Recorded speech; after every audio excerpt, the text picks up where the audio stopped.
Hey guys, what's up? It's me, steamjoe here. Hope all is well. I am back with another reaction. This one is for the Nintendo Switch hardware overview. Now I think it was last week the Nintendo Switch's release date was announced as March 3rd of this year, 2017. Nintendo also released some more info on the launch lineup, the game launch lineup. So we have Bomberman, Street Fighter, if I'm correct, Splatoon 2, I think, Super Mario Odyssey. Well, no, Super Mario Odyssey comes out a little bit later in the year, but we'll get into all of the launch lineup, the hardware details and everything. Now, when Nintendo did their conference recently, I missed it because I wasn't feeling too good, dealing with bronchitis, respiratory failure, so I wasn't able to cover it the day it came out, all the news of the Nintendo Switch. But I am here now. I'm a lot better. I'm still not 100% health-wise, but I still wanted to keep going making YouTube videos because I felt like that was the best thing to do for my subscribers and also just everybody else in the world, because I feel like I can give out some good opinions, some good advice, this and that. I feel like I have a voice, so I might as well use it. But thanks guys for the support, and let's get this party started. So this is the Nintendo Switch hardware overview from Nintendo, and it is starting now. So that's the Nintendo Switch dock, that's the console, and the dock powers up the handheld, from what I read, to 1080p visuals. Nintendo Switch is a video game system for the home. Joy-Con grip. You connect it to the TV to play games. And that's the remote you use at home. When you want to play away from the TV, you just remove Nintendo Switch from the dock. And when you play without the dock, it's 720p visuals. When you attach the left and right Joy-Con controllers, you can continue playing anywhere. Nintendo Switch has been designed to be a home console gaming system that gives you the freedom to change your playstyle. Switch and play.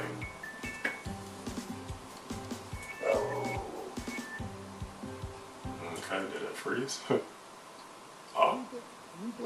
Next, allow me to introduce the playstyles Nintendo Switch will offer. I like that noise. TV mode.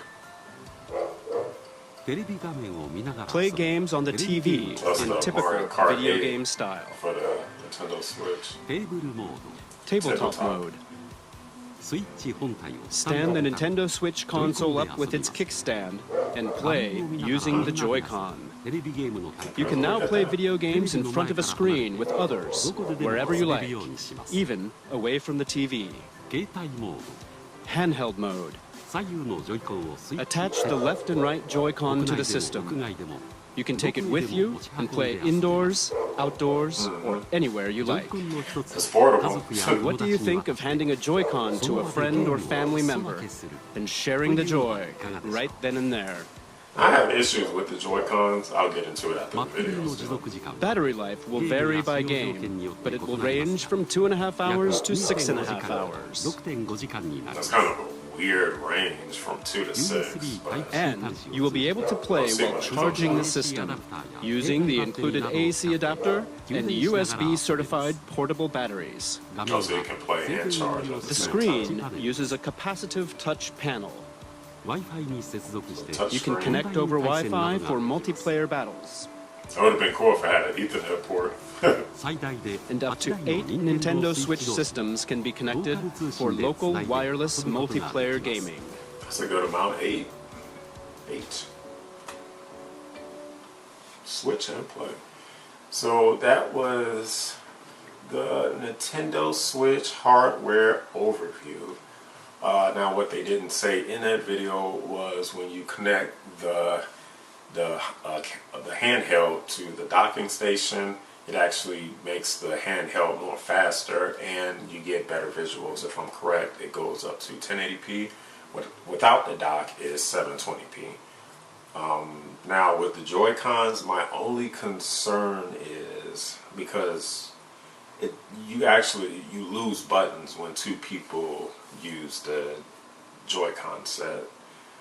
So basically, like let's say, I wonder how would that work. I know with Nintendo games it'll work perfectly because Nintendo will create the two-player multiplayer modes around the Joy-Con. So kind of like what the Wii U did. I mean, I'm sorry, the Wii did in a way, because the Wii didn't have any analog sticks on there, but it had the motion sensor controls.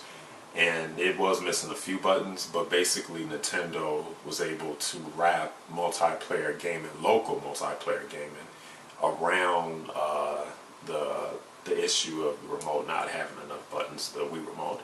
So I'm assuming that they're going to do the same thing for the Joy-Cons for local online, for local multiplayer play. But the next thing is the battery life. Let's say from 2 to 6. Now that's a wide range, but what I'm assuming is if you're playing a graphics heavy game like maybe Zelda on the go, it won't last for 6 hours. But if you was playing a smaller game like let's say Bomberman R, that one probably can push the console to 6 hours for battery life, I think. But all in all, I truly do like this console slash handheld. It is very, very innovative. In a way, it's basically just the Wii U screen, just without the, I'm sorry, the Wii U gamepad, just without the Wii U console.